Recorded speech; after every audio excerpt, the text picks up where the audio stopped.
Brand disclaimer. The views and opinions expressed by individuals on this platform, the callers plus invited guests, are their own. The information you hear does not reflect the overall views of all parties associated with this brand.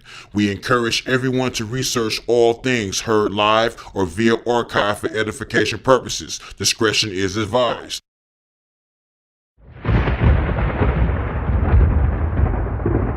Don't touch that dial. You're now listening to Debate Talk Free Radio.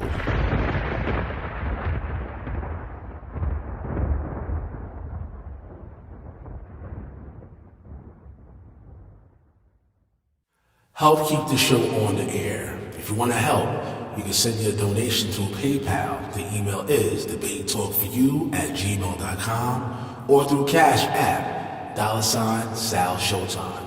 Thanks for your support. My first special guest is here live. This is Elvin. Welcome to the program.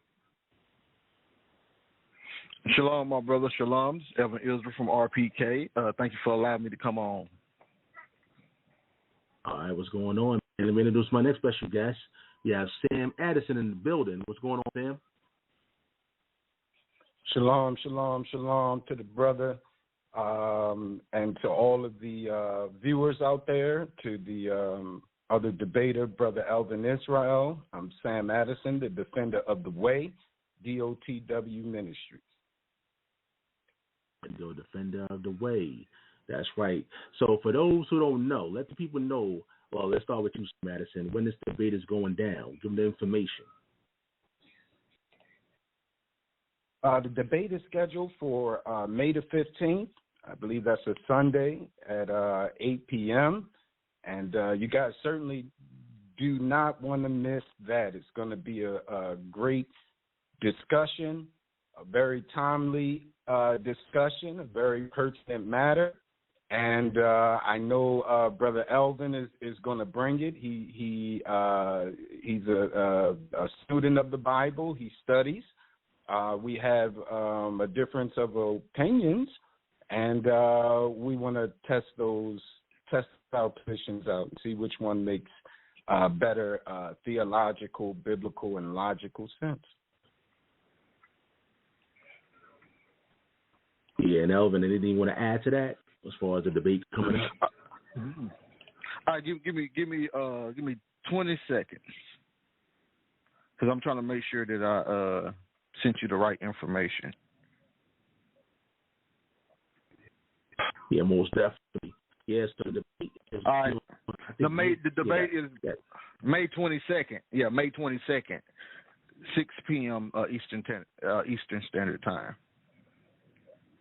So for everybody out there, the debate is May 22nd, 6 p.m. Eastern Standard Time.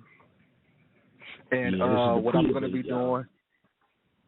Yes, sir. And the point of the debate, what I'm doing, I'm going to be showing, this is Elvin Israel representing from the Christian perspective, and I'm going to be showing how we're no longer binding to the law of Moses, and we have freedom and liberty in Christ for us to be able to live our life righteously through him. And after we take that bondage away, that death away, we can actually live that kingdom life that Christ promised to bring.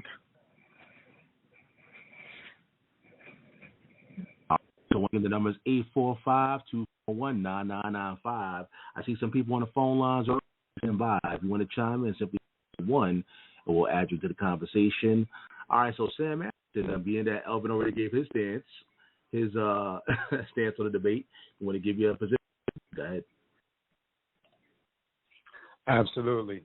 Well, my position is the affirmative, that the logos theos in the Greek, the debar Elohim in the Hebrew, is olam. It is eternal, existing from the beginning. It was revealed unto Moshe. It was confirmed under Yahushua HaMashiach, whom the world calls Jesus Christ. It was confirmed by his Talmudim, his apostles, and they continue to teach their disciples to teach the same. And so my position is that the antinomian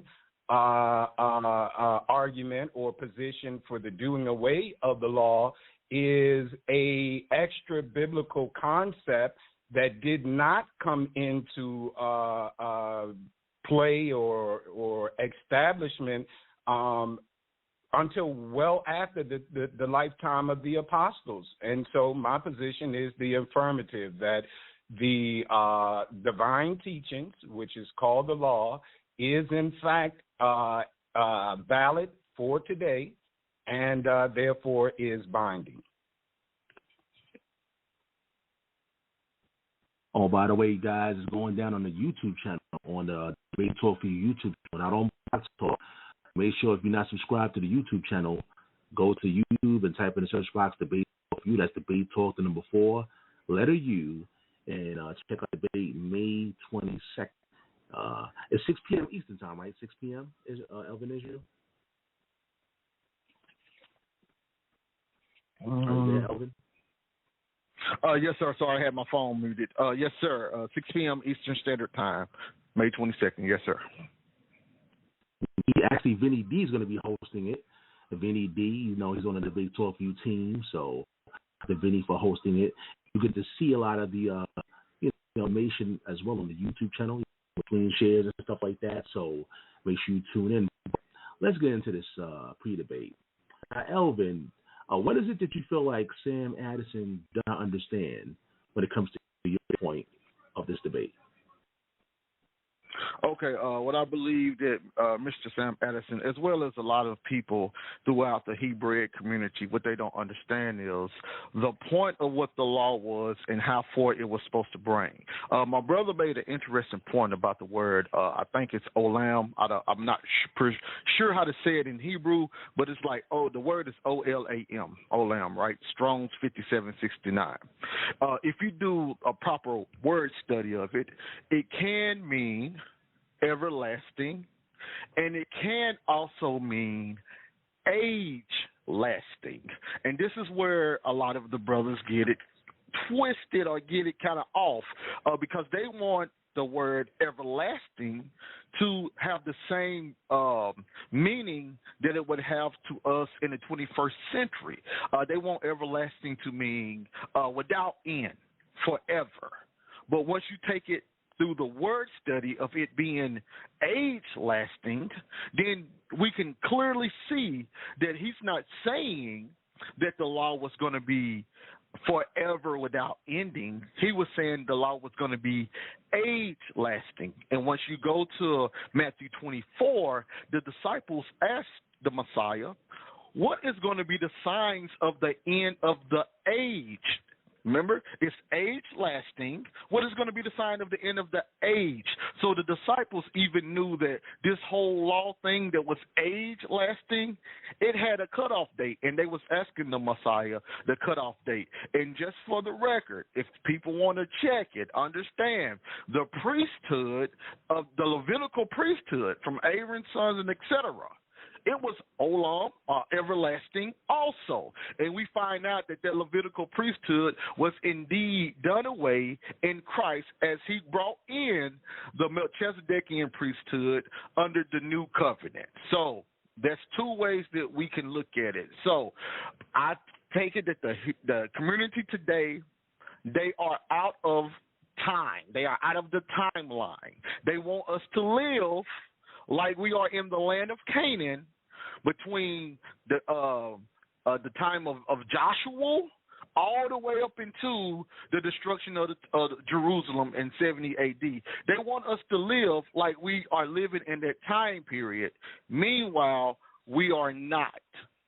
So it's kind of like it's time to come out of the delusion so we can actually experience the kingdom of heaven as Christ brought it to us. All right. I asked you, Sam Addison, to give you a chance to rebuttal. What do you feel like Elvin is understanding when it comes to your understanding of the subject? Okay. First and foremost, I think the brother has an issue conflating the covenant and the law. We addressed this when we had a discussion on his Facebook. If you guys take a look at that, you'll see it's evident that he does not understand that there is a difference I think he conceded to that point afterward, but he continues to conflate covenant and law. That's a major issue. For instance, the law of the United States is the Constitution. So you have the articles that's in the Constitution. However, you and I, or you and whomever, are able to make a contract or an agreement within the confines of the law. The brother actually stated that the covenant is inside. The law is inside of the covenant, and it's actually the opposite. It's the law was established first, and covenants are based, or agreements are made within the confines of the law. And so, therefore, he has a fundamental issue with that. Another issue with which my brother has, and quite a few other folk have, is a lack of understanding basic Hebrew words and terminology. Basic Hebrew words like faith and grace and love.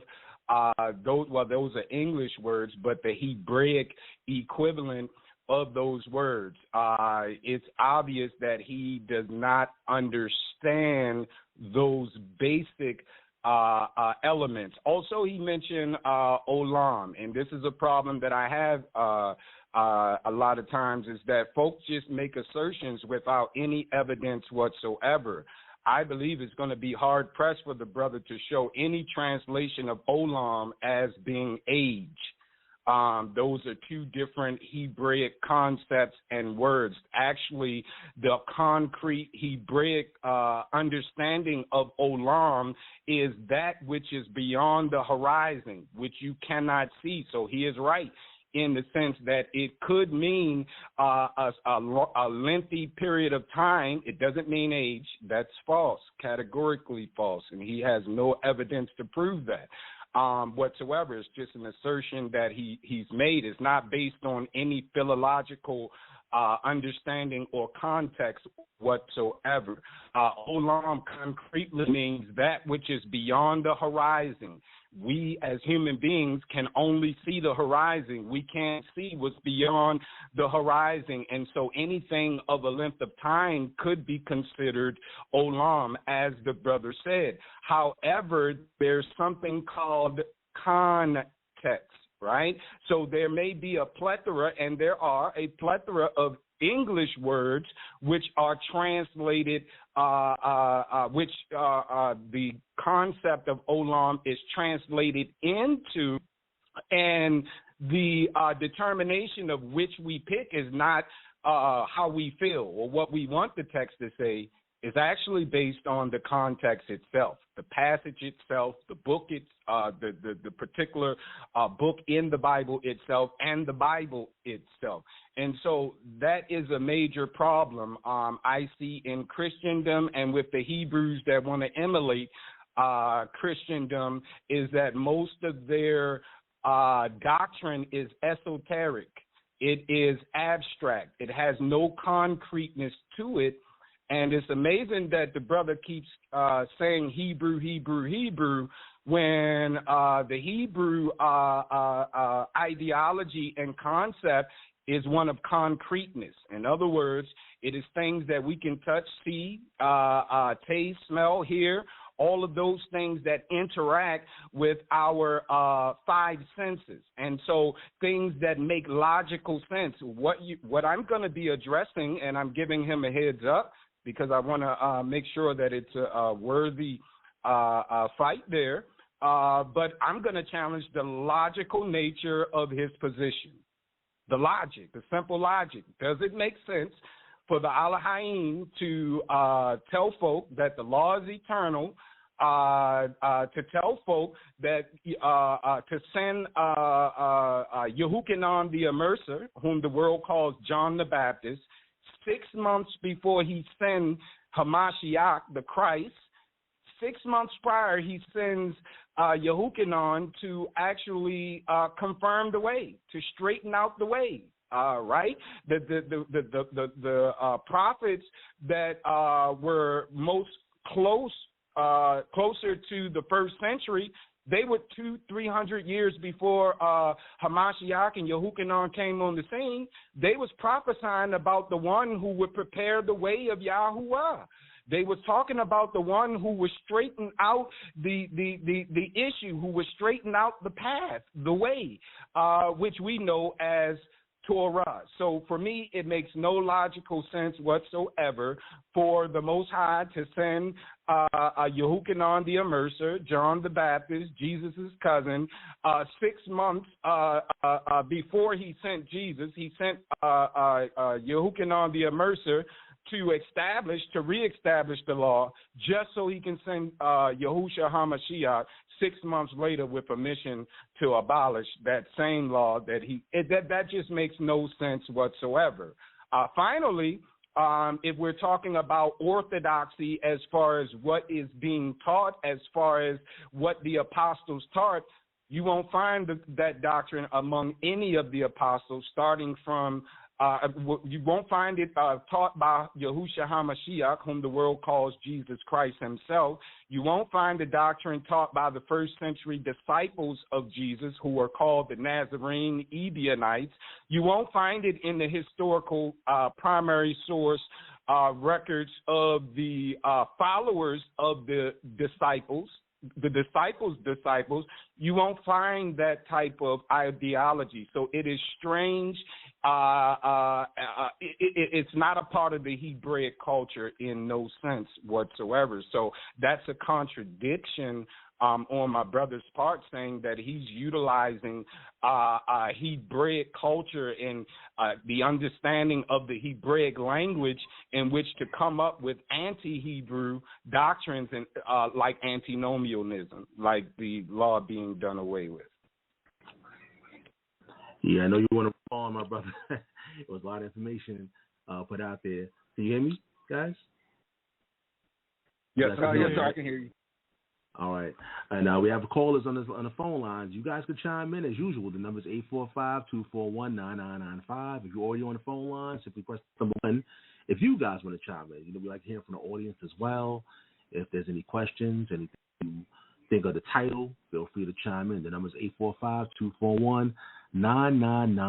Again, it's going down May 22nd at 6 p.m. on the YouTube channel Debate for You. Is the law of Moses binding today?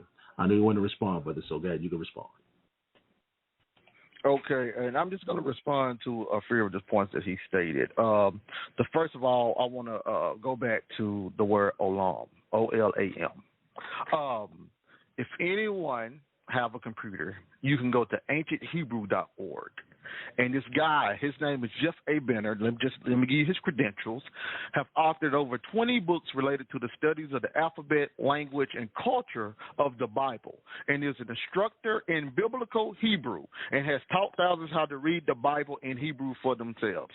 So it would appear that this guy knows Hebrew. He's an instructor in biblical Hebrew, and he has taught others how to read biblical Hebrew. So he actually agrees with what Brother Sam stated about it, the word olam meaning beyond the horizon. So now, if he's in agreement with Brother Sam, surely Brother Sam won't disagree what he had to say what beyond the horizon actually means.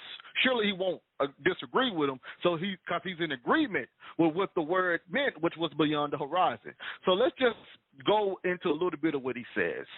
He states Hebrew words used for space are also used for time. The Hebrew word qadim means east, but it's also the same word for the past. The Hebrew word olam literally means beyond the horizon. When looking off in the far distance, it is difficult to make out any details, and what is beyond that horizon cannot be seen. This concept is the olam.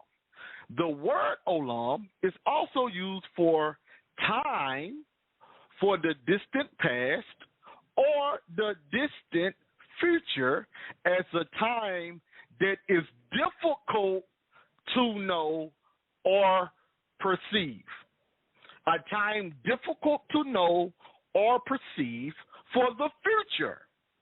Now, let's keep reading. This word is frequently translated as eternity, meaning a continual span of time that never ends. That's the English word they use, and that's the English definition. But let's see what it actually means to the Hebrews. In the Hebrew mind, I'm not making this up, this is Brother Jeff. In the Hebrew mind, it is simply what is at or beyond the horizon a very distant time. And once you go, so he already stated that it just means a distant time, hard to comprehend, hard to perceive. Never meant forever, never meant the English word eternity continually without stopping. That's not what it meant to the Hebrews. And then once you go to logosapostolic.org for the Hebrew word study for olam, it literally says meaning everlasting or age-lasting. So these are the sources that's available to us, and this is logosapostolic.org, Hebrew word studies.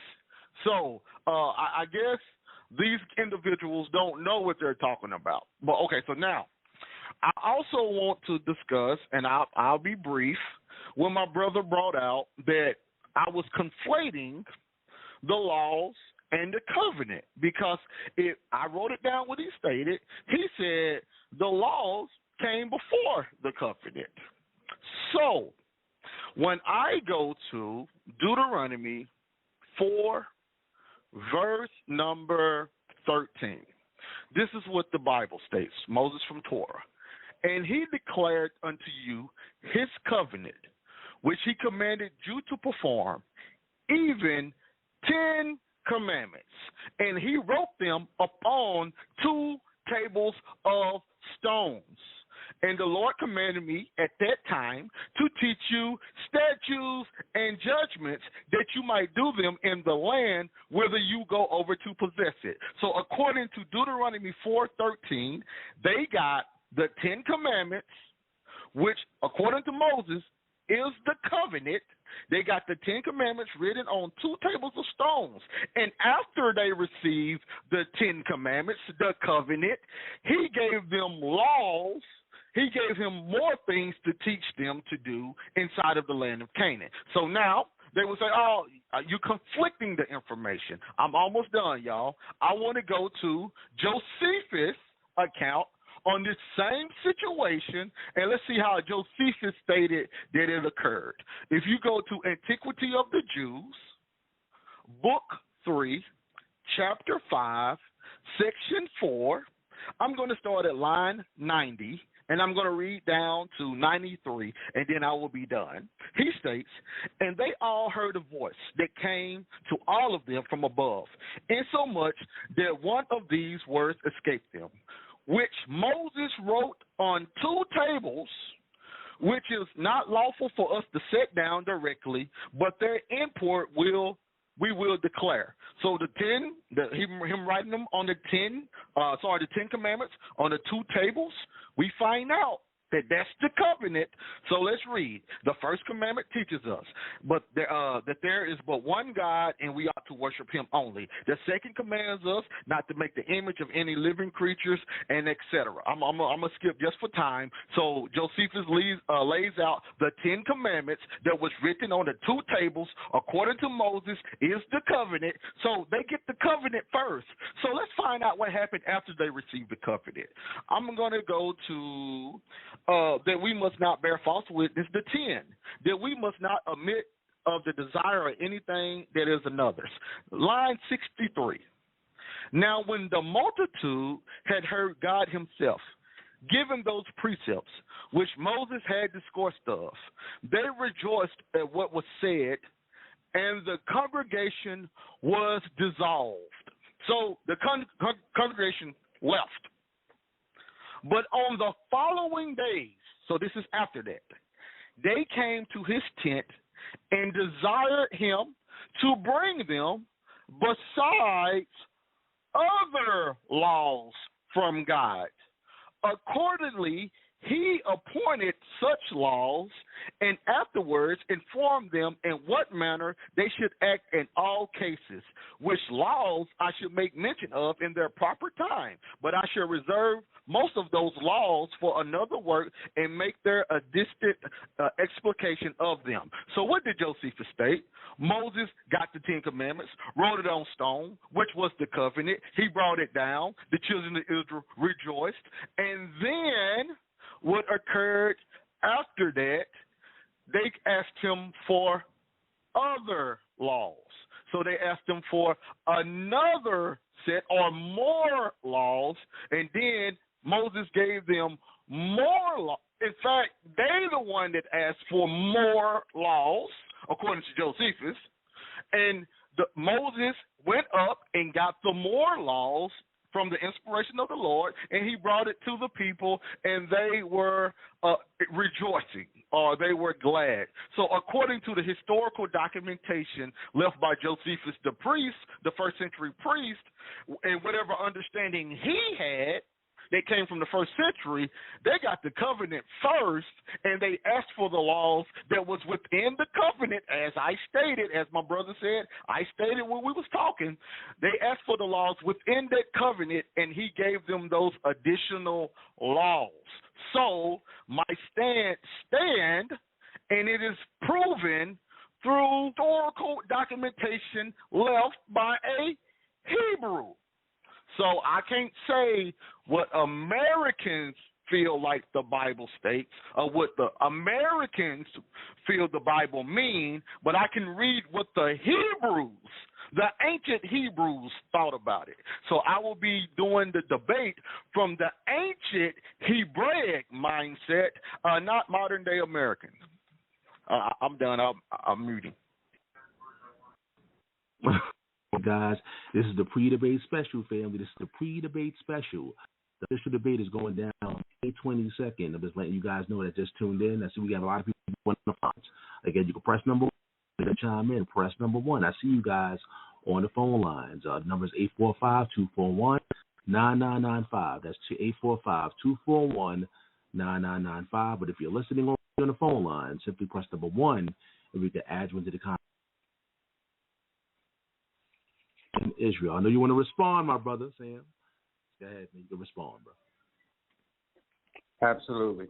First and foremost, I would like to say I am very familiar with Jeff Benner, as I am one of his students and have been so for the past 3 years.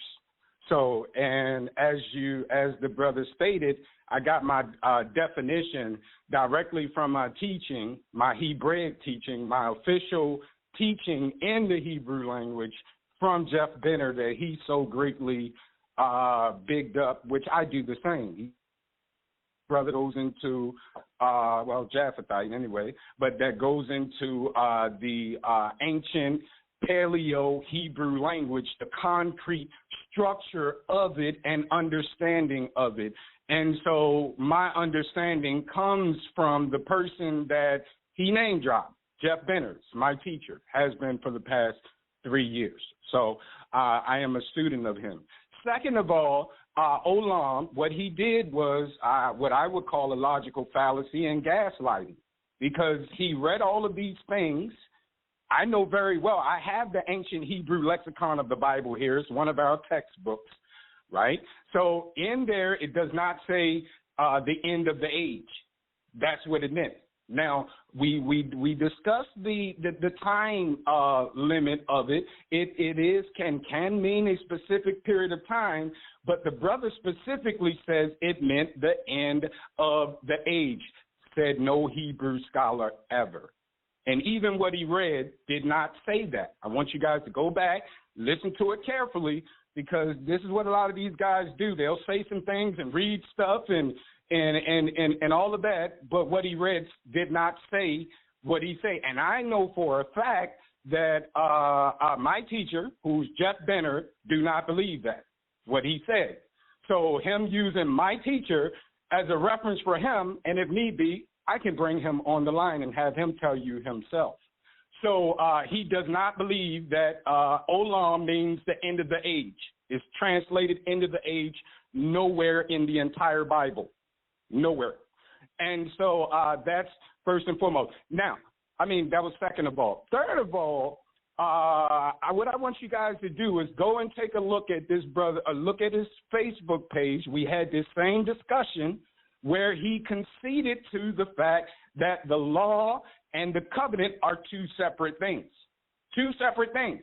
The covenant was based on the law. The law is a part of the covenant, the Ten Commandments, but there's something called the book of the law, right? Why is it called the book of the law? Because the book of the law and the book of the covenant, because it contained and spelled out the entire covenant. Spelled out the entire covenant. There's no feast in the Ten Commandments, which is a part of the covenant.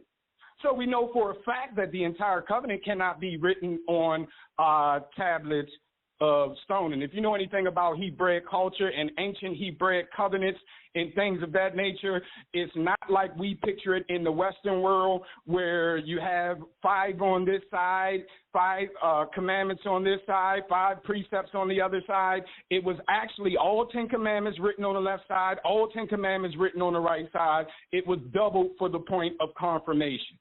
Right? And so I think that the brother I know for a fact that he has some fundamental issues with understanding this. Now, let me break this down for the brother, and I will do it even more in detail during the debate. I'm trying to give you guys an overview a bit without giving away the debate, but I want the brother to have some material so he can go and sharpen up with, because to me, this is going to be a cakewalk.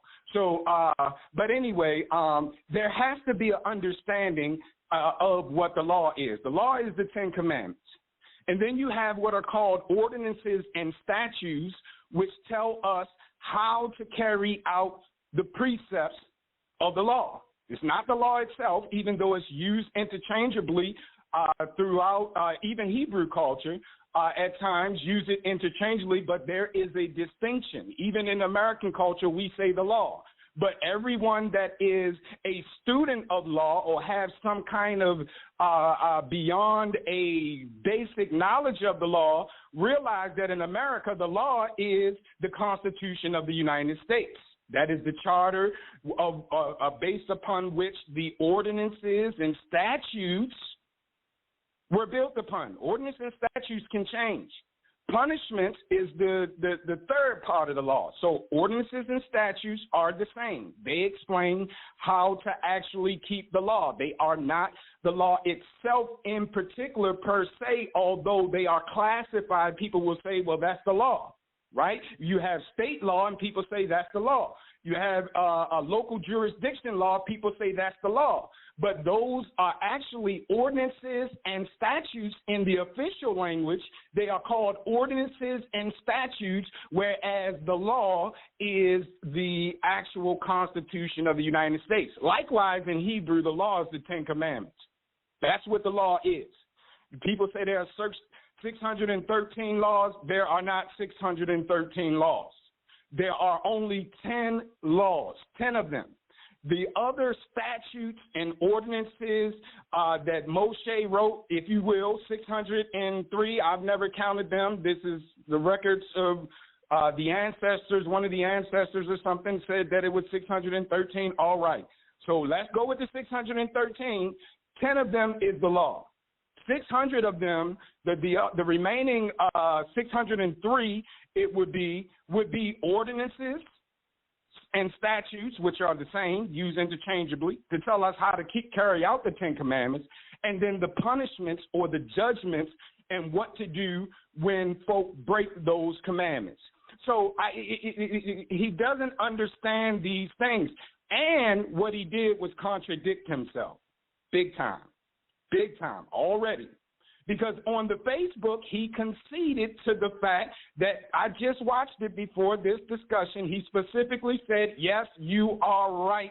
There is a difference, and he can try to delete the Facebook. I've already downloaded and recorded the video and all of that stuff. But he specifically says in his live on his Facebook right now, and if you are his friend, you can go and see where we had the discussion. And he said, you know what? He's absolutely right. There's a difference between the law and the covenant. Today, the brother is back to conflating law and covenant, right? How do we prove that? Matter of fact, he also says that the covenant came first, or something of that nature, that the covenant came first, which, again, makes no logical sense. Because what rules are the covenant going to be based on, right? You can't have a contract if you have no law to enforce contract. That makes no logical sense. Contracts or agreements or covenants are based on and operate within the confines of the law. If you have no law, you have no contract. Zero. In real estate, we say if it's not in writing, it don't count. Now, that don't apply to other stuff, but in real estate, that's definitely applicable. I can tell you I'm going to sell you the house for $100,000 and then get down when it comes time for me to write that contract up, and I put 50 on it and you sign it, regardless of what you heard me say in the beginning, what you signed is what's law, right? So he has a fundamental issue with that, and he goes back and forward as I just illustrated. 1 minute he's going to agree, and that's a double-minded man. It's unstable. And I'm not really trying to shoot at, bro. I want to have a good dialogue here. It's not my goal to really beat him too bad, but that doctrine that he has is nonsensical, illogical, unbiblical, makes no sense whatsoever, and it must be dealt with and addressed. And so that's why I am here. And the fact that he is not consistent, the fact that his theology, his hermeneutic is not consistent, illustrates the flaws with his argument. It invalidates his whole argument. So now my question is going to be to him, and I might even clip this and have him both sides. Oh, well, why are you saying out of one mouth that, oh, okay, yeah, you're right. There's a difference between the law and the covenants. But there's a vassal covenant and there's a grant covenant. He went into all of that red herring stuff, the difference between a vassal and a grant covenant, which is irrelevant to whether or not a covenant and the law are the same or they're not. And we know from simple logic that you can have a law without a covenant. You can have a law without having a contract. There are many people that go through their lives that never sign contracts for anything, and the law still exists. If I rip up my contract with you and I say I no longer want to do business with you, that does not destroy the law, even though the law was a part of my contract. When you sign a lease agreement, when you sign a mortgage agreement, within that agreement, it says specifically, if it's a good agreement written by somebody who's worth their salt, this contract is operating within, and the people that's signing it must agree to what? To abide by the law. If anything in this contract would break a certain law in a certain state, then the law supersedes this contract, right? And so I can cancel that contract. I can renew the contract. I can do whatever I want to the contract, and it still does absolutely nothing to as far as the law is concerned, right? And so by simple logic, the law and a covenant or agreement are different. The brother admitted to it, and now he's backtracking. A double-minded man is unstable in all his ways, and this is going to be consistent throughout the debate. The brother is going to consistently contradict himself. He's going to consistently contradict concrete primary source evidence, right? Philological evidence, cultural evidence, historical evidence, and the theological precedents that's set in the biblical text itself, right? And so this is the issue that the brother is going to have. I've been trying to avoid this debate. I didn't want to get into it with him. I admire the brother a whole lot. He studies. I see his zeal, his ambition, but it's just not according to knowledge. Unfortunately, the brother does not have the knowledge that he thinks he has. He should not be teaching at all. As I stated in the beginning, I wouldn't have a teacher that couldn't tell me the ABCs, but I'm supposed to sign up for their English class. That would never happen.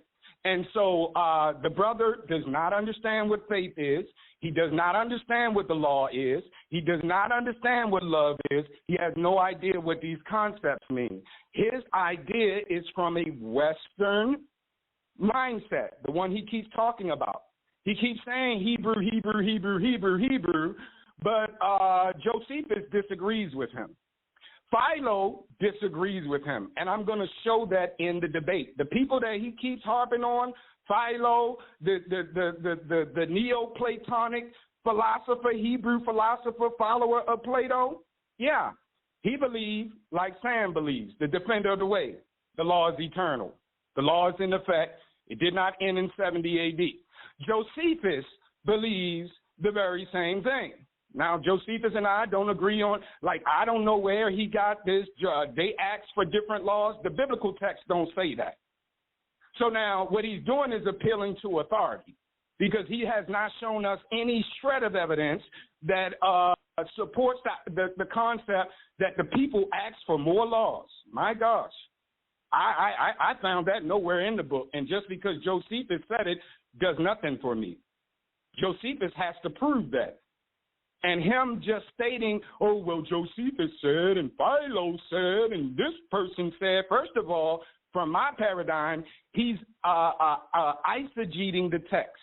He's attempting to twist these Hebrews who actually believe the law is eternal, that it would never pass away, that the heavens and earth were created by the 10 separate, which is equivalent. This is in your Talmud, y'all.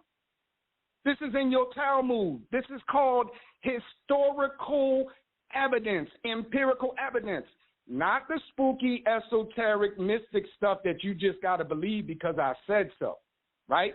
One, that's against the Hebraic culture. We don't do that. You got to show me. I got to see it. I got to touch it. I got to taste it. I got to smell it. I got to be able to, it has to interact. And this is from Jeff Benner, right? The person that he mentioned. But everyone that he mentioned, his position is the totally opposite of theirs. So he's spitting out sources that disagree with him on this particular point. Disagree with him, which is illogical in itself. I wish the brother hadn't called me out that way, but now since he did, the numbers, I'm sorry about that. Okay, you can finish. Go ahead, bro. I'm finished. I want to get the numbers 845-241-9995. I see a caller standing by, pressing number 1. I see other callers listening to the show. Once again, if you want to chime in, you can press number 1 and I'll bring you into the conversation. 631, stand by. I'm going to get to you in a minute.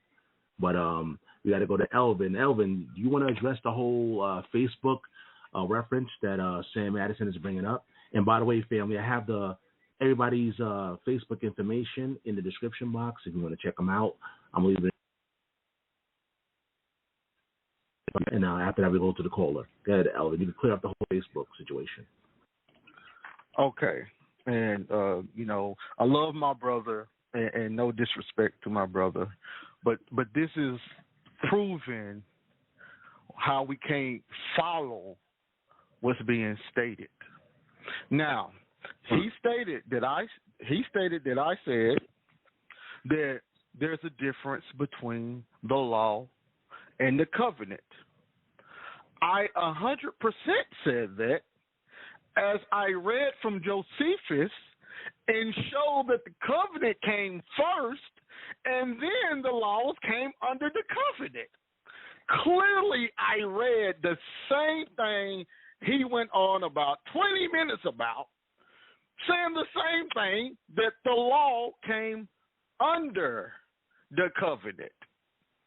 So if the law comes under the covenant, just like Josephus stated, then by default, when the covenant leaves, the laws that constitute and govern that covenant goes with it.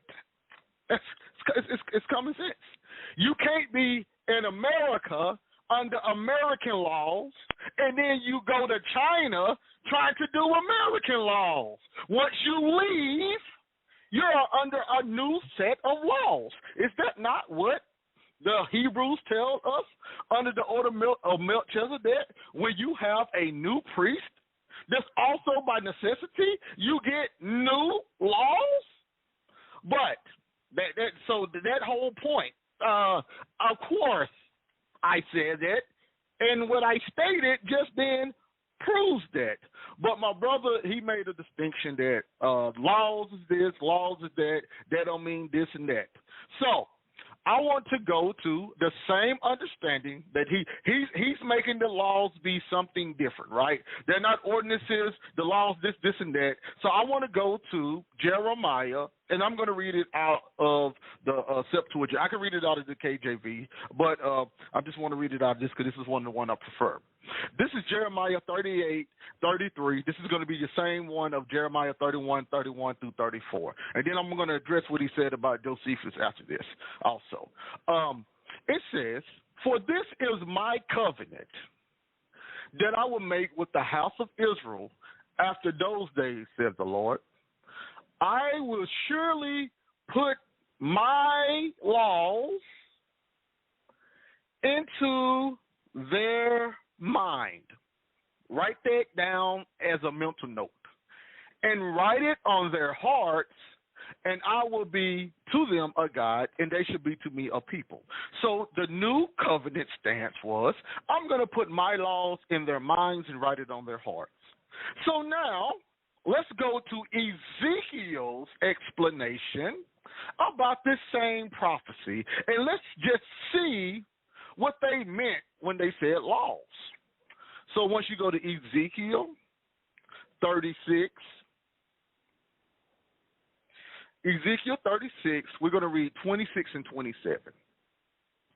"And I will give you a new heart and will put a new spirit in you." Jeremiah, "I will put my laws in you." Ezekiel, "I will put a new spirit in you." Let's keep reading. "And I will take away the heart of stone." Now, is this a new covenant agreement? Yes. What was the old covenant written on? A stone. Stones, as my brother said, with the 10 here, the 10 there, and all that stuff. So it was written on stones. So this is how we understand prophecy. "And I will take away the heart of stone out of your flesh and will give you a heart of flesh." Keep reading Ezekiel so they know what that means. "And I will put my spirit in you." Did not Jeremiah say, I'm going to put my laws in you? It's not Ezekiel saying, now this is the spirit going in them. "And will cause you to walk in mine ordinances and keep my judgments and do them." So, if Jeremiah said, I'm going to put my law in your inward part, and we find out in Ezekiel, he's actually putting the spirit in their inward part. And that spirit is causing them to walk in the ordinances and judgment. By default, what Jeremiah was talking about by law, it has to be either spirit or something that make them walk in ordinances and judgments. Notice how Ezekiel left out some of the things like feast days or killing animals or all of these things, which my brother states that it has to occur after 70 AD. That's what my brother. That's what he stated. Because to him, I believe, now I might be imposing, I believe he thinks that the law will remain forever, as he stated. So I believe that he will be talking about the feast days, the sacrifices, and etc. All of those things. The no woman could be a witness. The no slaves could be a witness. All of those things that's in the law that they really don't go and realize these things are written in the law. But they think that I believe he thinks all of these things are going to continue. And then he said, once again, that olam doesn't mean covenant lasting or age lasting.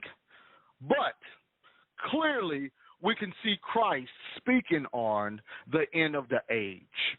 So if the temple is gone. The priesthood, Levitical priesthood, is gone. The genealogical records is gone. Nobody is going to Jerusalem 3 times a year. That's gone. Let's see what that means. Let's see how we're supposed to look at that. And then for the record, the brothers say Josephus got to prove that. Josephus lived in the 1st century. Josephus didn't have the Masoretic text. Josephus had the text that they were using. He didn't have the Masoretic text that came almost 1,000 years after he died. Of course, he didn't have the Masoretic text.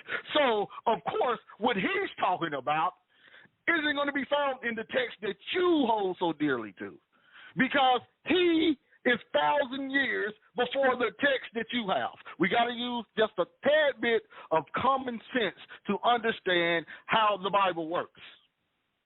So now, let's go back to what was being stated. So once you go to James chapter 2. So I'm going to read James 2, verse number 10. For whosoever shall keep the whole law and yet offend in one point, he is guilty of it all. If you keep the law that you say that you keep, and then they kind of make that be not eating pork and doing Sabbath day, but it's a whole lot more to it than that. But if you take your stance that you keep the law and the law is binding today, if you don't get up and pack you and all your brothers and go to Jerusalem 3 times a year, you are guilty of it all. But then we do the play that Christ came to do away with some of that stuff. He did away with the sacrificial system and all that other stuff. What does that got to do with going to Jerusalem 3 times a year that's recorded in the law that you say that you're doing? And I'm almost done. Once you go to Deuteronomy chapter 4, about how Christ came to do away with the sacrificial system and all of that stuff, let's see what Moses say, and then we're going to see what Christ stated about it. And this is Deuteronomy 4, 1 and 2. And now, Israel, hear the ordinances and judgments. You got hear that word? Ordinances, judgments. This happened after they received the covenant. Now, Israel, hear the ordinances and judgments, all that I teach you this day to do, that ye may live and be multiplied, and that you may go in and inherit the land, which the Lord God of your fathers gives you. So this is about the land of Canaan for the people who want to do it in America. But anyway, verse 2, listen to what Moses stated. Ye shall not add to the word which I command you. So if Moses said go 3 times a year to Jerusalem, why ain't you going and you're telling people you're doing the law? But anyway, let's keep going. And ye shall not take from it. Christ came to do away with the sacrificial system of the law. Moses just stated, you shall not take from it. Keep the commandments of the Lord our God, all that I command you this day. Now, let's see if Christ agrees with that. I came to do away with the sacrificial system. Let's see if Christ agrees with that. So Matthew chapter 5. We're going to read 17 and 18 because this is where everybody like going to. He says, think not that I am come to destroy the law or the prophets. I am not come to destroy, but to fulfill. For verily I say unto you, the disciples in the 1st century, till heaven and earth pass, one jot or one tittle shall in no wise pass from the law, till all be fulfilled. So they say Christ came to do away with the sacrificial system, which Moses said, can't nobody take anything away from the law. So now Christ saying that until heaven and the earth pass, nothing can be taken from the law. But then they tell you Christ took from the law, but you're still under the law. But then he says that the law is forever after 70 AD. But then Christ said that one jot and one tittle cannot be passed till all be fulfilled. So he didn't say things wasn't going to pass from the law, which means what James said, if you live in the law, you must do the law. So obviously they all knew at the end of the age what Olam is talking about, age ending. At the end of the age, the law would pass away. And then people will come 2,000 years later and create a new Mosaic covenant, create reading from 2nd and 3rd Deuteronomy, which it says, and I quote, I can do the law to the best of my ability, where nobody in the Bible ever stated that, period. So my thing is, once again, my brother, when he's done with all of the hooplobbing and all of that stuff, and we come to the realization that if you're going to do the law, you're going to live in it. You can't make stuff up just because you want to feel special and say, I'm a promised person of God and I do the law. The law was made for me. It was made for Israel. I do it, and blah, blah, this and that, your fringes, your shrimp, and all of that stuff. Meanwhile, if you do the law, you got to live in all of it. But after the Father slapped the temple away, slapped the Levitical priesthood away, and Christ told the lady from Samaria, it's going to be a new way that we do things. Now we're going to worship the Father in spirit and in truth when this mountain is leveled. And here come people saying, oh, no, we're going to worship it in the law because the law is the spirit and the truth. Meanwhile, they was doing the law when Christ made that statement. So my brother has a lot of things to prove on how the law is still in effect today, when the Father made it impossible to do the law, how Moses said that no one could take away from the law, so let's quit lying on Christ saying Christ took away from the law, and then we go to Hebrews 10 and Christ don't say nothing about it. Nobody says he just did away with the sacrificial system. They just imposed that on that text. So what I'm stating is what the Bible teaches. Let's be in Christ. Let's be that new creation. All things are made new. All means all, including the law, because we find out with a new Levitical priesthood, with a new priesthood, we have a new law. So once we get done, and once my brother have to go in and study and say how all these things are about the 10 Commandments and how we're still under the law forever without doing the law, and then they make him and everyone else will make excuses why they can't do the law, and they impose that doing the law to the best of my abilities is doing the law. Then after all of that, and we start studying and praying and stuff, we're coming to the realization that Christians actually know what they're talking about. And I will mute my mic with that. All right. Once again, the official debate is going to go down May 22nd at 6 p.m. on a Sunday, Eastern Time, on the Debate Talk for You YouTube channel.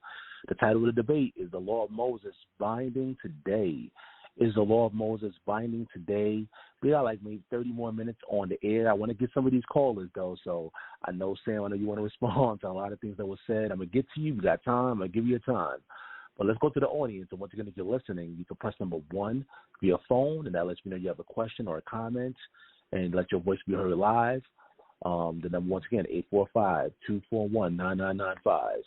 Let me go to the caller. Let me go to 631. You're live, 631. How you doing, guys? Hey, what's going on, man? Okay, brother. Yeah, you're live. Yeah, this is for Sam. Mm-hmm. Okay. So, first of all, I hope Mr. Addison can refrain from ad hominem attacks and resort to the fallacy of poisoning the well during the debate. I prefer he deals with the substance and not really deal with Elvin himself. So I'll go to the question. Sam, I feel like you're arguing semantics about Olam and the issue with using the term age lasting. You disagree with interpreting Olam to mean age lasting, but you seem to agree with the concept. In other words, you don't agree with the verbiage age lasting, but you agree that olam does not have to mean time without end. So in theory, when the word olam is attached, say, to the covenant of Moses or the priesthood or the feasts or the Sabbath, it doesn't have to mean these things have no end in time, but actually can come to an end in time at some point. If olam does not mean that the covenant of Moses, the priesthood, the feast, the Sabbath will last for all time and can come to an end in time, couldn't that time in which those things existed be referred to an age in time? If you need clarification, I'll give it to you. No, I think I have it. I disagree with your ad hominem claim. You will have to prove that one. Two, I've already answered the question in regards to olam. I said that olam can be translated either or. It could mean perpetual, as the scholars, all of the scholars that actually translated it, a lot of them translated everlasting, eternal, perpetual, all things denoting without end. However, we do know that in understanding the Hebrew culture, it could just mean an unspecified period of time. It does not mean the end of an age. Age is 2 years. 2,000 years. So when what tells us that when he says that these commandments is going to be olam, that those 10 commandments is going to be olam, is the context. The actual context of the passage itself, the context of the chapter itself, the context of how the author that wrote the book, how they used the word, and then the biblical context as a whole. So we use those hermeneutical resources in which to make a decision based on the context, allowing the text to exegete itself based on the context determines what that definition means. So I think I thought I had made that clear. Maybe I didn't. But yes, olam can mean a non-disclosable point of time, somewhere far off in the future. However, according to the Hebraic culture, according to the biblical context, when he was talking about the 10 commandments, he was talking about eternity, forever. So according to the context. So hopefully that answered your question. Hopefully. Yeah, I'm not in the debate. I could follow up, but if not, that's okay. You have another question? Yeah, you can follow up. Question about what I said? Yeah, you can follow up. Yeah, no, it's just that, so you agree in concept that these things can come to an end. I don't know why it can't be referred, that point be referred to an age. In other words, in Jeremiah chapter 3, in Jeremiah 16, you have the concept of there'll be a point within time that the Ark of the Covenant will not be remembered. It won't come into the mind. And so, as you know, the tablets of the covenant are in the Ark. So that means at some point, the law of the covenant will not come to mind. That actually deals with the priesthood itself. And so there'll come a time where there's no temple, no priesthood, no Ark of the Covenant, and no law. I mean, that's so. At least that's what it appears to me.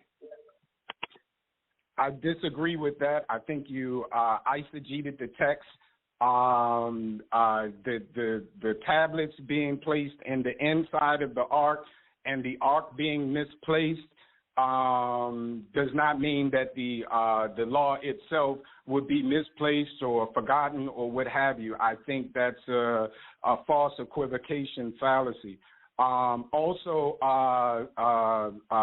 the brother read the text in Jeremiah where it says that he would put the law, not a changed law, because he went to that text.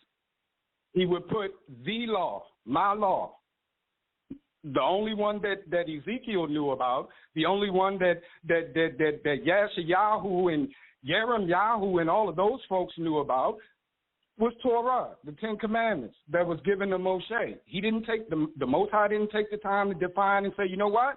The law that I'm talking about is a new law that I'm going to give you when I give you this new covenant. And in actuality, according to Hebraic culture, it's the Brit Hadassah. And it doesn't mean new covenant. It means a renewed covenant.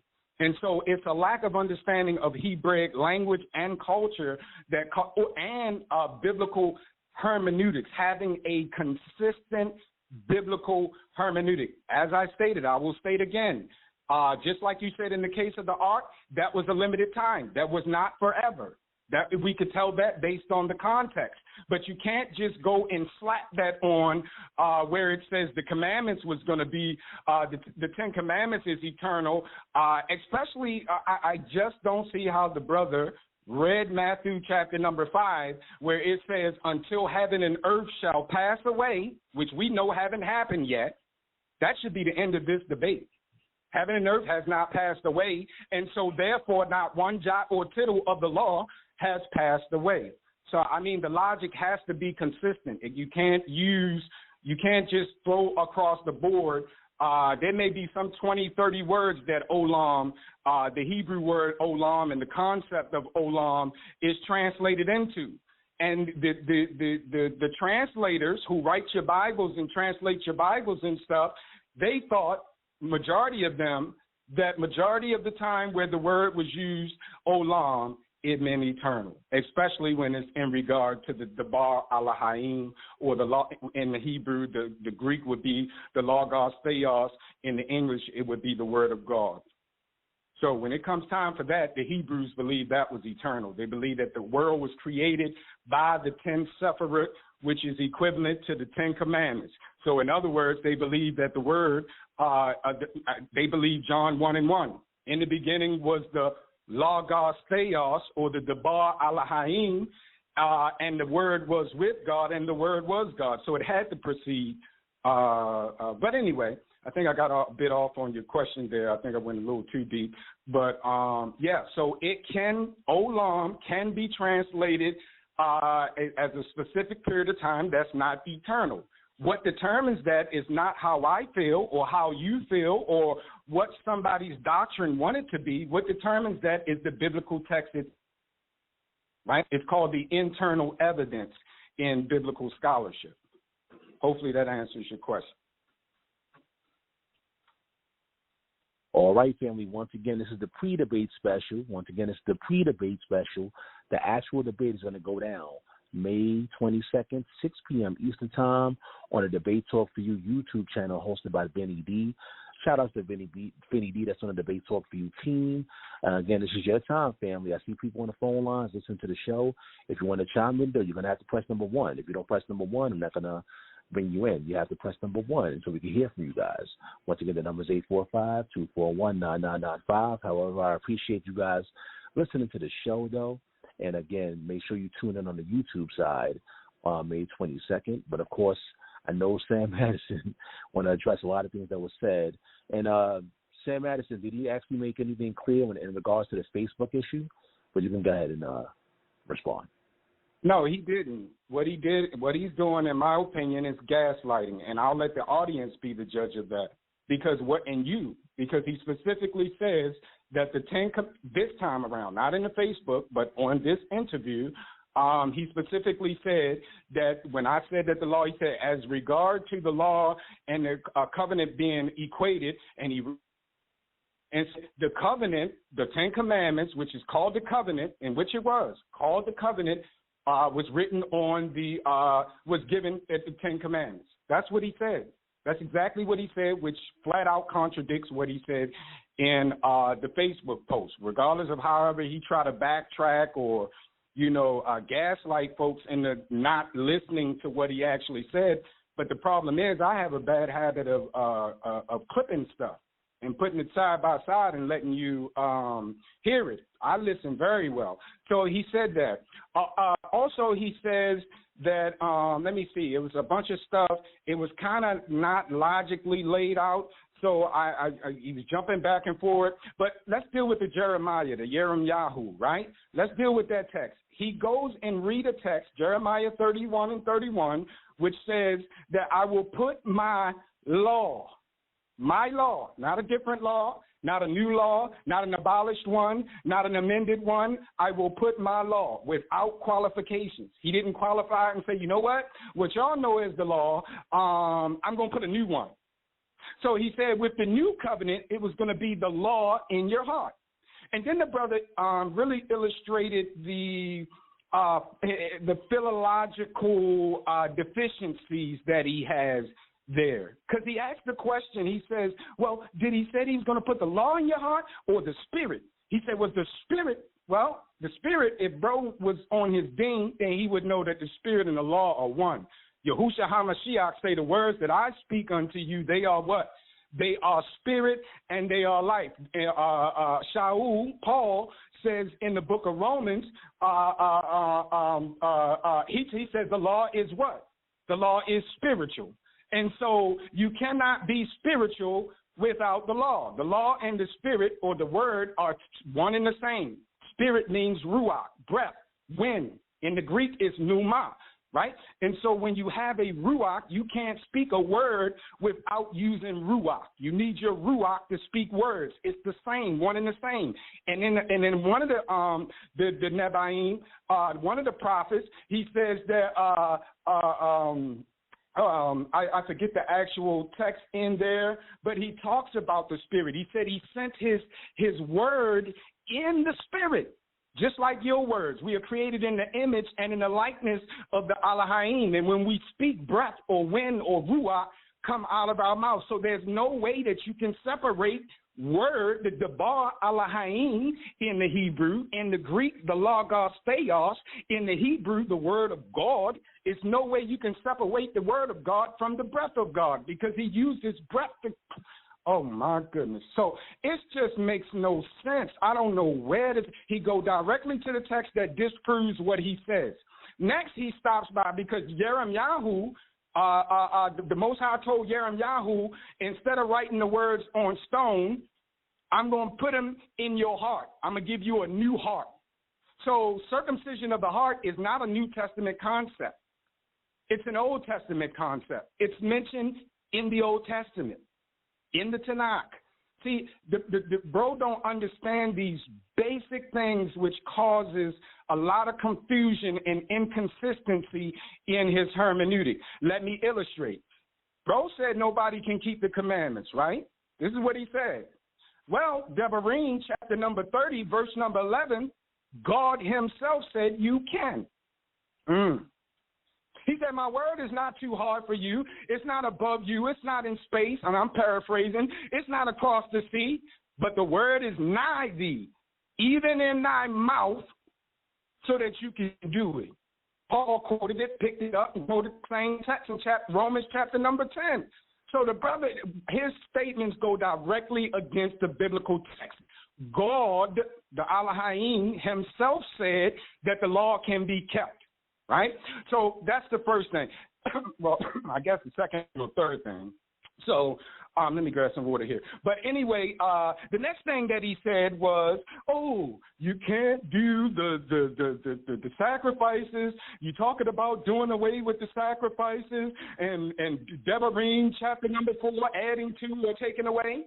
Actually, what he's doing, he's actually transgressing Devarim chapter number 4 himself. So he's projecting what he's doing onto folk that, like myself, that hold that position. Because Devarim chapter number 4 and chapter number 12, the last verse in chapter number 12, say you cannot add to the text or take anything away. So now how Jesus taking away the law when he was under the law according to Paul? Once again, we go back to that logic thing, that it just doesn't make sense. It makes no logical sense, whatever. And this is why the folk in Christendom and the folk who follow Christians say stuff like that. Oh, you got to believe it by faith. It has to be revealed by some spooky ghost spirit that tells you don't walk in the law, when he went to Ezekiel once again. He went to Ezekiel, I believe it's chapter number 26. I keep getting that mixed up, 26, verse 34, or chapter 34, verse 26, somewhere around there. He said, I'm going to put my spirit in you. Remember he talked about the new covenant? Oh, the new covenant is the spirit in you, not the law in you, even though it says I'm going to put the law in your own heart. I want y'all to rewind this because he's going to say he didn't say that or try to, I don't know, gaslight his way through that. But he specifically said, oh, he says he's going to put the spirit in their heart, not the law. Well, right after he just read Jeremiah 31. It says he's going to put the law in their heart. And then Ezekiel picks it up and says he's going to put the spirit in their heart. Common sense tells you the law and the spirit is being used interchangeably, and so they are the same. I mean, that's just simple logic when you deductive reasoning, right? So using the brain that the Most High gave us. So he's utilizing these texts like they are supporting his position, and they're actually murdering his position. Because Jeremiah, he says, I'm going to put my law, the new covenant is the same law in your heart, so that you don't need it on tablets. You don't have to look at tablets. You don't have to look at fringes. You don't have to look at the stuff on the doorposts or the tefillin that the folk were putting on their head. You don't need all of that. You know why you don't need all of that to keep the commandments? Because it's in your heart. And that is just that simple. Then he goes to James, where James is talking about keeping the law keeping James, right? The one that's teaching Gentiles to keep the law according to Paul. Paul in Galatians chapter number 2 said he had a beef with Cephas. Why? Because you being a Jew, you live like a Gentile. What does that mean? Oh, there we go. He just contradicted himself. Woo. He just said that Cephas wasn't keeping no law. Right? Cephas wasn't keeping the oral traditions. And this is why people have a problem with Paul, the oral interpretations, the miksat ma'aseh ha-Torah that we find in the, which is called the pertinent works of the law in Hebrew. This is what Paul was referring to when he said we're not under the law. I don't have to go by that. Christ picked it up in Matthew chapter number 15, starting at verse number 1, when it says that the Pharisees and all them came to him and said, why are your disciples transgressing the traditions of the elders? Why are they not heeding to oral Torah, man? What is the problem? And he said, listen, I'm going to tell you what Yashayahu said. Isaiah said, this people draw near me with their heart, but their mouth is far from me, teaching for doctrine the commandments of men. This antinomial stuff, this Trinity nonsense, all of that stuff is doctrines of men which cause people to transgress the actual express will of God. That's what the Bible says. It says nothing about the law is going to be done away with. Oh, let me take that back. Let me deal with the sacrifice thing. First and foremost, my brother don't understand that the first writing of the law on the tablets, the Most High mentioned nothing about animal sacrifices. Paul told you this. The animal sacrifices was added because of sin. What sin in particular? The sin of the golden calves, the 2 golden calves that they had, right? So the sin of the golden calf, when Moshe went up to the mountain, the Most High didn't speak one word about no sacrifice for sin, not one offering. Oh, let me go ahead and prove that. What is that? Jeremiah chapter number 17, I believe it is. I think I lost Mark. Okay, it's Jeremiah, Yashayahu, chapter number 7, 22. For when I brought your fathers out of the land of Mitzrayim, I did not merely command them about, I didn't even command them about burnt offerings and sacrifice, right? The Most High said, I don't want sacrifice. What is that? Shemuel, Samuel, the 15th chapter, I think somewhere around verse number 26. I don't have my sword here with me right now, but it's in my heart. But he said, listen, the Most High wants obedience. Does he care about all of your sacrifice and offering? He don't want that junk. He wants you to be obedient. So the Most High himself, God, said that he didn't desire sacrifices. Then God himself said in Daniel, he said that the sacrifices was going to come to an end. He himself said that, right? Then you pick it up in Hebrews, the end of chapter number 5, all the way to chapter number 10. The entire context there is the sacrificial system, the Mosaic law, right? So, lastly, I'm going to say this, and then I'm going to wrap it up. Lastly, what he said was, the law was given for the people in the land. Well, unfortunately, the Bible disagrees with that. Because I remember a brother being stoned for not keeping the Sabbath in the wilderness. Do you hear me? Right? Right. So if the Most High only intended for the laws to operate in the land, why are folk being killed outside of the land? Come on, somebody. Come on. We talking simple logic here. And then you got texts like that in Kings and Chronicles and other places, in Devarim as well, the book of Deuteronomy as well, where he say, listen, in the latter days, when you are in the land of your captivity, oh my goodness, come on now, the land of your captivity, not Israel, when you are scattered to the four winds of the earth, when you are in the land of your enemy, when you call to remembrance my laws, my statutes, and my judgments, and you repent of those, and you turn where? In the land in the latter days. In the land of your enemies in the latter days. So that kills the whole argument that the Torah was only to be kept in the land. We have too many biblical-based and historical-based evidence to show that folk were keeping and being killed and held responsible for the law before they even entered into the land. And then second of all, there was prophecies given. Matter of fact, Moshe gave the first one. He said, yeah, y'all little hard-headed Negroes, y'all going to go through y'all stuff now. I'm paraphrasing, right, in Ebonics. Y'all gonna go through y'all stuff, even though y'all making all this. Yeah, we gonna keep the law right now. We agreed to abide by the rules and all that. He said, look at here. In the latter days, when that drama come on you, when the curses, when all of these curses that's promised to you, when all of these curses that's promised to the children of disobedience come upon you in the latter days, after you have been scattered for breaking the commandments, after you are outside of Israel, when you call to remembrance these things and you return to the covenant in the land, outside of the land, not in the land. So, like I said, the bro's whole argument, and he uses texts that directly refutes him like it's helping him. I just don't get it. Jeremiah 31 doesn't help him. It tells you that the very same law that we're asking, if it's done away with, would be in the hearts of folk in the New Testament. And not only would it be in the hearts of folk, it would cause them to walk in his what? His statutes, ordinances, judgments, and laws. So you have no Ruach if the Ruach ain't causing you to keep the commandments, right? And I mean, it's just this simple logic. It's sound hermeneutics. And bro, hey, I'm done. All right, once again, it's Debate Talk for You Radio. You guys don't want the debate on YouTube. You don't want to miss it. It's going down May 22nd. I have a caller standing by. I'm going to get to you. 862, I'm going to get to you. But once again, the number is 845-241-9995. That's 845-241-9995. Put it on speed dial. Save it on your phone. Make sure you call in. Press number 1. I'm going to get some of these callers, and after that, I'm going to get some final words from both special guests, Sam Addison and Elvin Israel. Once again, the debate is officially going down Sunday, May 22nd, 6 p.m. Eastern Time on the YouTube channel. Well, let's go to 862. You're live. 862. Hello. How you doing? First and foremost, I want to apologize. Really. I want to go ahead and retract from asking any questions.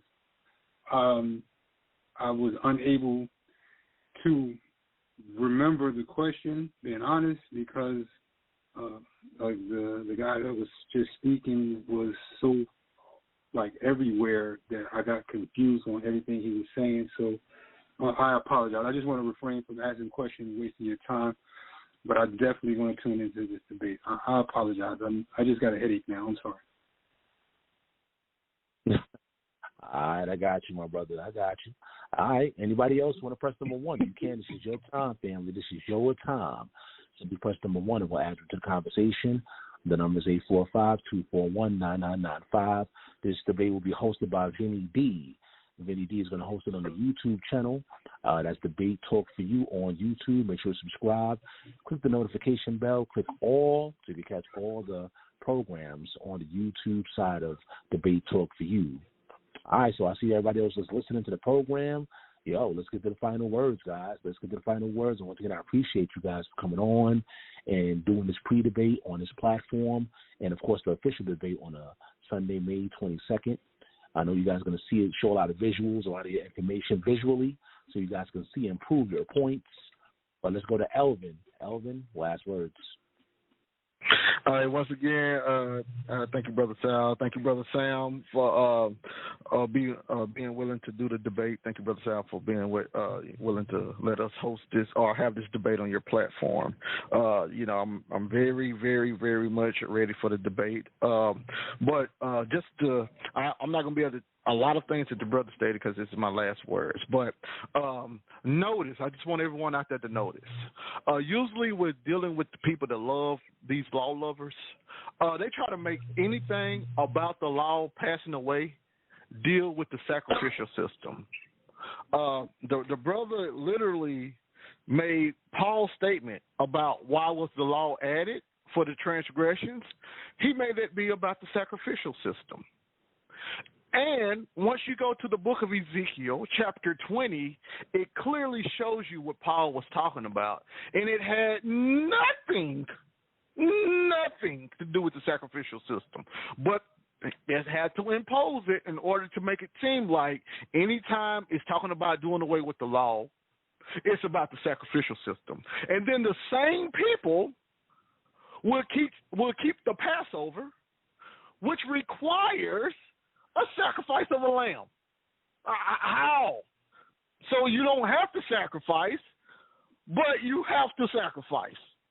I don't know how. And if that's not a contradiction, I don't know what is.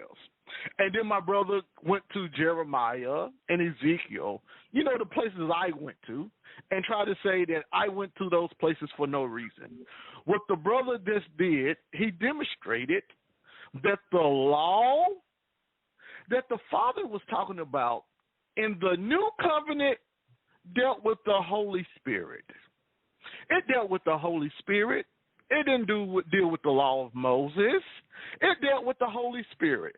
And my brother, he can't retract the statement now because he said it several times that law indeed is the Holy Spirit. And with the Holy Spirit, it teaches you how to walk in the ordinances and judgments of the Lord, which, according to Paul in Galatians, and I'm almost done. I don't want to waste all the time because I'm ready for this debate.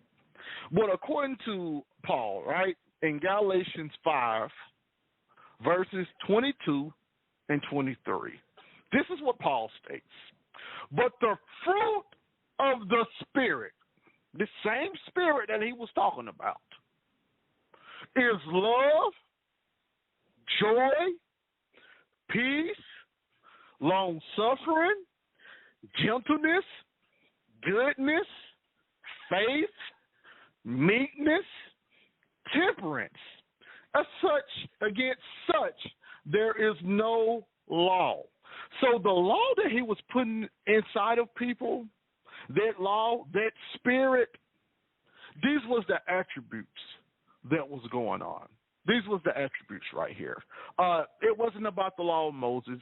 It was about these people being able to have good communion with one another through these attributes, right? And it's so much that I can touch on dealing with the animal sacrifice. They go to Hebrews. I stated that was going to be said before it was even stated. I guess I'm a prophet because I stated it was going to happen before he did it because they run to the book of Hebrews, which is actually speaking about the atonement sacrifice and the daily sacrifices, which is way more sacrifices than that. But they go to that Hebrews right there, just talking about specific sacrifices, and say, see, even though nothing in Hebrews say he came to do away with the sacrificial system, not one time, we're going to say it because we're going to make people do the law. But at the same time, I don't know if the brother has done a Jubilees year. Let me guess. You can't do the Jubilee year because you don't got the calendar, so you can't do the Jubilee correct. Even though Israel was sent to Babylon for transgression, the Jubilees, I guess you don't have to do the Jubilees year because Christ done away with that. Well, no, because my brother stated that none of the law is done away with because he used Matthew 5. None of the law is done away with. Heaven and earth haven't passed away. And I'm not even going to go through what that meant to Hebrews, but he states that we're still under that. But then, suddenly, the sacrifices are done away with. The Lord never wanted sacrifices in the first place. That's what we're stating, right? The Lord never wanted sacrifices in the first place. So by default, we don't have to worry about the sacrifices. But there's more to the law than sacrifices. He skipped the 3 times it's required to go to Jerusalem. So is he transgressing the law of Moses willfully? Because if he's willfully sinning, if he's willfully transgressing the law of Moses, and everybody out there just say they're under the law of Moses, if you're willfully transgressing, there's no sacrifice for you. Correct? Oh, I guess there can't be no sacrifice for you because the sacrificial system is done away with. So there was no need to even include that point in the Bible. But anywho, I'm going to skip over that. If you're not doing any of the things, the Jubilee years, the certain ordinances that you're supposed to be doing at sunlight, and what you're supposed to be doing at evening tide. See, we don't know none of this stuff. We don't know what's going on with the Hebrew. We don't know. Some of the thing, it's so crazy how people literally choose and pick from the law what they want to and what they don't want to do, just so they can condemn somebody else or teach a false narrative about the Bible. So I'm going to present, as Brother Sal stated, visual aids with all kind of sources from the Hebrew people showing what they believed about the law. Not the Americans that came thousands of years later that don't know nothing about the culture, that picked up the book and said, hey, we're going to do this, but we're going to pick and choose what we're going to do out of it, and we're going to condemn everybody else for not doing it. And the people who don't do it, we're going to condemn them. The Christians, they don't know what they're talking about. But no, my brother, he got a great one right here who studies what he studied. The only thing that he does is he says what I say because I'm the one who take him there. And, I'm good to help my brother out. I'm good to help lead him and teach him a little bit here and there. He goes where I go, and he's following my lead, but the only thing he states after that is, it can't be right because, and then he literally reads the text and make it mean whatever he wanted to mean instead of what it say. So I'm not going to impose nothing. I'm going to read the text. It's going to be, I think it's going to be edifying. Once again, thank you, Brother Sam, for actually coming and agreeing to the debate, and we finally got it scheduled. Thank you, Brother Sal, for having me, Elvin Israel, one of the instructors of RPK. Sal had already listed my Facebook and etc. So thank you for allowing me to use your platform, allowing us to use your platform, and may the word of the Lord rule and reign in each one of our hearts. Thank you again, my brother, for having me. Shalom. Hey, shalom, shalom. Once again, I appreciate you for coming on, Elvin. Like Elvin said, all the information as far as Facebook for both special guests is in the description box, guys. So go to the description box, check out their Facebooks, reach out to the brothers, inbox them. We promote people reaching out to the special guests on this platform. I'm going to probably get some more information like their website, stuff like that. So if you guys are interested, you can check my special guests out, Sam Addison, Elvin Israel, if you want to get more information on these special guests. All right, so make sure you check it out. Once again, block on your calendar, May 22nd, 6 p.m. Eastern Time. Vinny D will be hosting the show live on YouTube. You're going to see some visuals. You're going to hear some of the audio aspect, of course. Make sure you get your pen and pads with it. Like I always say, take down your notes. And you can also chime in and ask them questions personally on the YouTube channel, of course. So make sure you lock it in on the YouTube Debate Talk for You channel. Let's get some final words from Sam Addison. Sam, you can go ahead. All right. Once again, appreciate you, Brother Sal, to all the listeners out there. I want you guys to pay attention, too. There's a lot of logical fallacies going on, which I'll be illustrating and educating folk. Well, I won't do that because we only have 12 minutes, so not let me say that. in the opening. But if you guys, prior to the debate or watch the after debate breakdown that I do, if I get around to doing one, I will illustrate all of the logical fallacies that the brother in his echo chamber, the folk that called, projecting the brother's behavior onto me, what they do. But anyway, let me deal with this Hebrew things, right? The brother specifically says that Hebrews does not deal with sacrifices, right? Somebody out there, take your strong concordance, go to Blue Letter Bible, please. Look at every time, how many times the word sacrifice, offering, blood, all of those things are mentioned between chapters 5 and chapter 10 in the Hebrews. I want you to get a secular English teacher, secular, not a theologian, not a Bible scholar, get a fifth grade student, fifth grade English student. Have them read chapter 5 through chapter 10 and ask them, what is the theme, what is the subject? The theme and the subject is going to be the Levitical priesthood, the Levitical priesthood, the temple ministry in particular, which had to deal with sacrifices. The very text where it says that there need to be a change to the law that the brother mentioned, the whole passage, the whole chapter is dealing with Aharon and animal sacrifices, intercession by the priest, animal sacrifice. The brother said they run the Hebrews like Hebrews is going to back them up, but it don't say nothing about sacrifices nowhere in Hebrews. Do you guys remember that? Because I'm going to snapshot it. I'm going to do it. I'm going to clip it. So he's absolutely wrong. He makes big, bold statements that, like, he's going to convince you guys just because he said it so that you can disbelieve what you're actually seeing. That's what's happening here. The individuals that called are his teammates, and they wanted to cast aspersions on me instead of dealing with the issues, right? And so what you guys are going to find and what I'm going to prove is that this brother's position is biblically unsound. It is philologically, which means the language, according to the Hebrew language, is unsound. It's historically unsound. It is culturally unsound. There is no soundness at all to his doctrine. None of the Hebrews, and the ones that he's going to mention when he goes to, because I know his moves, so when he goes to Josephus, when he goes to Philo, then I'm going to just run right behind him and show you what Philo actually says about the law. Because what he's going to do is go to some obscure passage or something that he can maybe twist or manipulate. But I'm going to go directly to the passages that say the law is eternal and it's forever binding. Right? I'm going to show you that from Josephus. I'm going to tell you that ahead of time.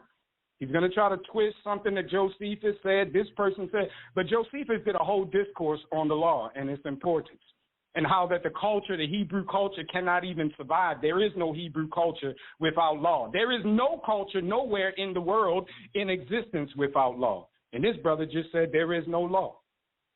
Right? The Bible said where there is no law, there is no sin. So if you do away with law, there can be no sin.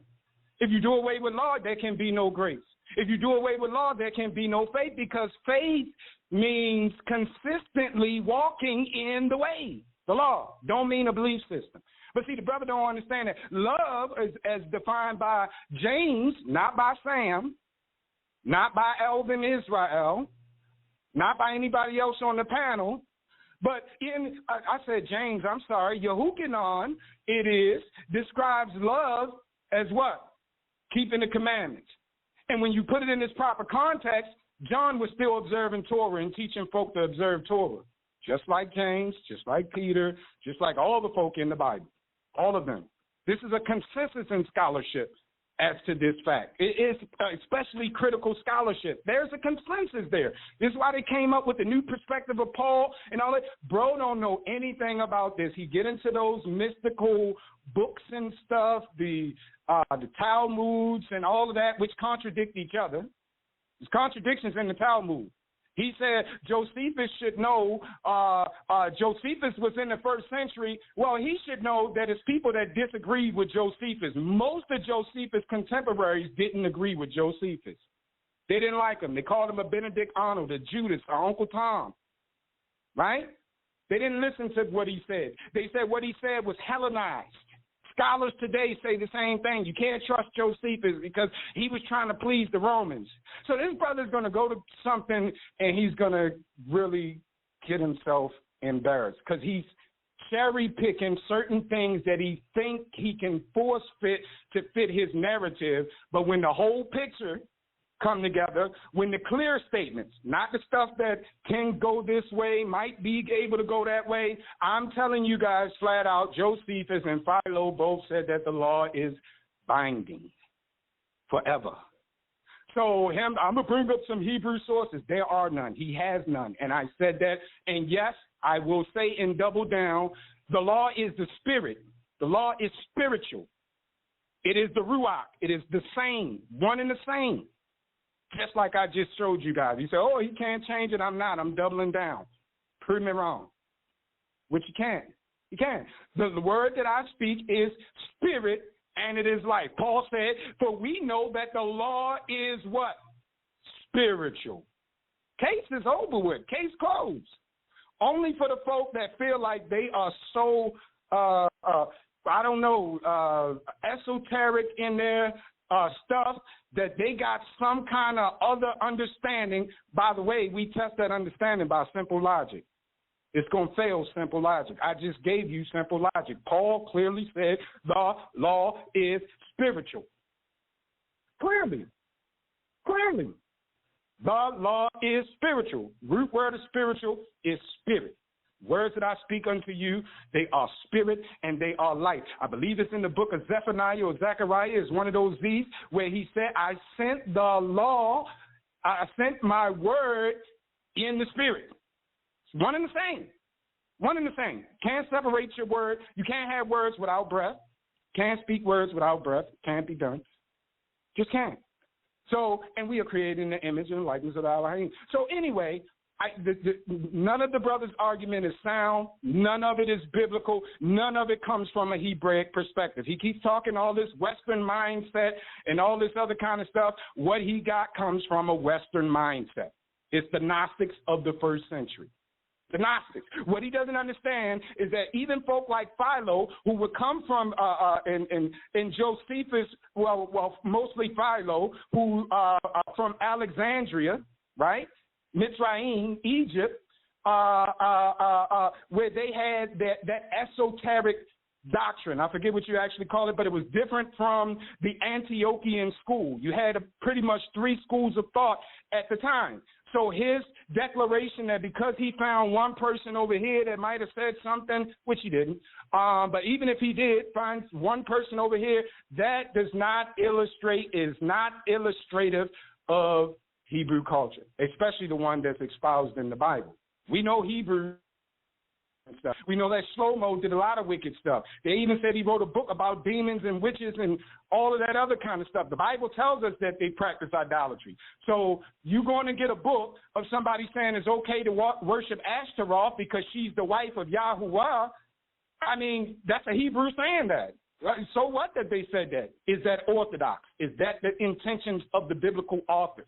The purpose of biblical hermeneutics is get to the aim of the text, the author's intended meaning, not what you wanted to mean, what you needed to mean to support your position, but what these individuals actually mean when their intentions when they wrote it. It's called the aim of the text for you Bible students out there, right? Author's intended meaning, AIM, aim. He has no idea and no acumen with actually properly exegeting the text. He think reading a book and reading over a book and trying to pick through and pull out stuff, that's called Texas Chainsaw information. In other words, you're choosing one piece of data to the chagrin and you're ignoring all the rest of the data that's out there. But you're going to take this one piece of data because you think you can force fit it to fit your narrative.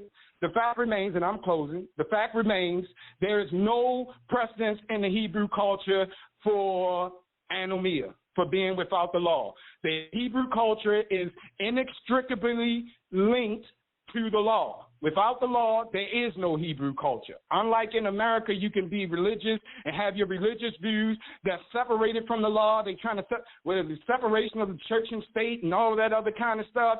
There was no such thing in the Hebrew culture. The law was the culture.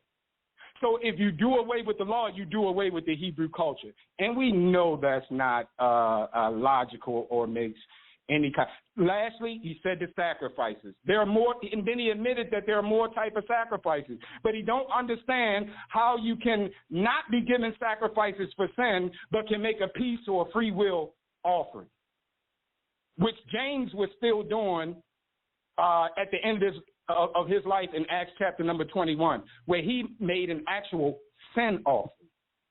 An actual sin offering. So at the end of if you're looking at Acts chapter number 21, somewhere around verse number 24, somewhere around there. So the Bible goes against this. This is nonsensical, non sequitur, unbiblical, non-biblical doctrines, and it must be stopped. And the Defender of the Way is here to put a stop to that. I'm going to illustrate exactly how illogical and nonsensical this antinomian dogma is. And I close. Help keep the show on the air. If you want to help, you can send your donation through PayPal. The email is debatetalkforyou@gmail.com or through Cash App, $Sal Showtime. Thanks for your support.